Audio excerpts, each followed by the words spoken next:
Now I want to go to Democratic Congressman Ted Lieu of California, who is a member of the House Judiciary Committee. And Congressman, I appreciate your time. Rick Gates' attorney is saying it is possible new charges could be coming in the Russia investigation related to his client. What's your reaction? Thank you, Erin, for that question. I'm a former prosecutor, and it's not unusual to add additional charges if you get additional evidence of misconduct. But I think what may be happening is Special Counsel Mueller may be trying to send a message by saying, look, if you cooperate with me, I'm going to give you the same treatment I gave George Papadopoulos and Michael Flynn, just do one count. If you don't cooperate with me, then I'm going to charge everything I can against you.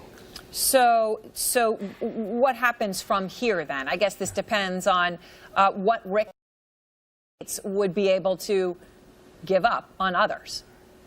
So we'll know soon whether there's additional new charges brought against Rick Gates.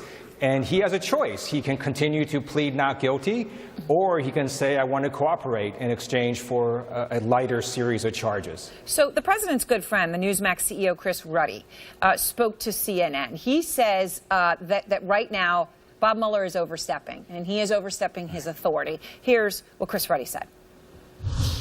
I think there's a lot of evidence that they've been moving beyond the original jurisdiction, was looking at collusion.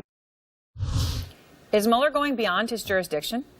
No, not at all. And if you look at the actual indictments and actual guilty pleas, even those on the far right cannot challenge the integrity of those indictments. Robert Mueller, I think, is being professional. Keep in mind, he's a Vietnam veteran, Bronze Star, served in both Republican and Democratic administrations. He's as solid as they can get, and I think he's doing everything correctly.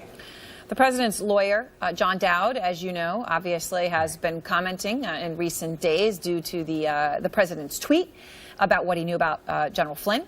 He says that the president cannot obstruct justice because he is the president, because he is the ultimate law enforcement officer in the United States of America. What's your response to that?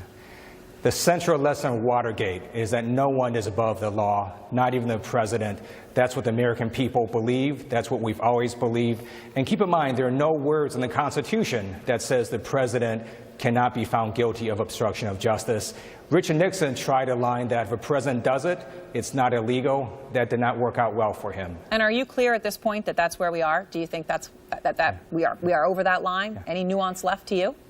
Let's just take a step back and think how shocking it is now that the White House has to go to this line of saying the president is above the law. Because for a very long time, they were denying anything bad was happening. And now, given all the facts, I think they realize they're in serious hot water. Keep in mind, John Dowd also, I think, has to be removed, because by saying that he wrote that tweet for Donald Trump, which I'm not sure that that's true, but if he is sticking to that story, he now becomes a witness in any obstruction of justice case, so he needs to leave the legal team. So obviously this part of this, at least that tweet, comes down to when the president knew General Flynn lied, and to whom, right? To Vice President Pence, to the FBI. Obviously, in the past, he said it was because Flynn lied to Mike Pence about his contacts with the Russian ambassador. Over the weekend, of course, that tweet said he also knew about lying to the FBI. I want to play a question today that was asked to Press Secretary Sarah Sanders specifically about what the president knew when he knew it. I'm asking for a date. When did he find out? Was it when the announcement was made Friday? Was it prior to that? Again, I'm not aware of those specifics, but I would refer you to John Dowd for that specific question. I would actually refer you to John Dowd on that specific question, since it's a legal matter.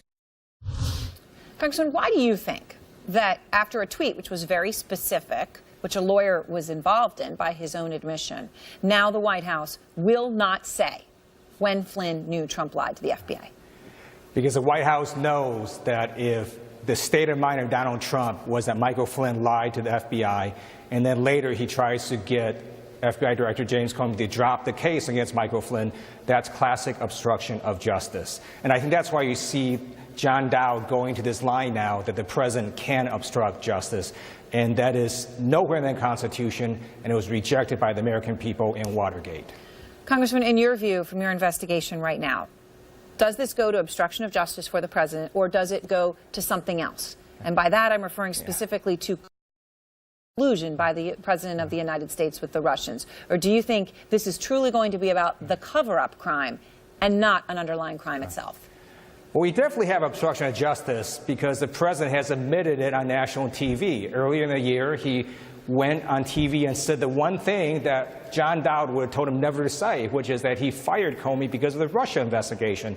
That's obstruction of justice. And now we have all the issues surrounding this tweet. In terms of collusion, I think we need to let Robert Mueller's investigation and the congressional investigations run their course. But certainly we're reporting today that Donald Trump Jr. asked for dirt on Hillary Clinton's foundation. That's more evidence of Trump campaign officials trying to solicit information from a foreign power. That's collusion. All right. Congressman, I appreciate your time.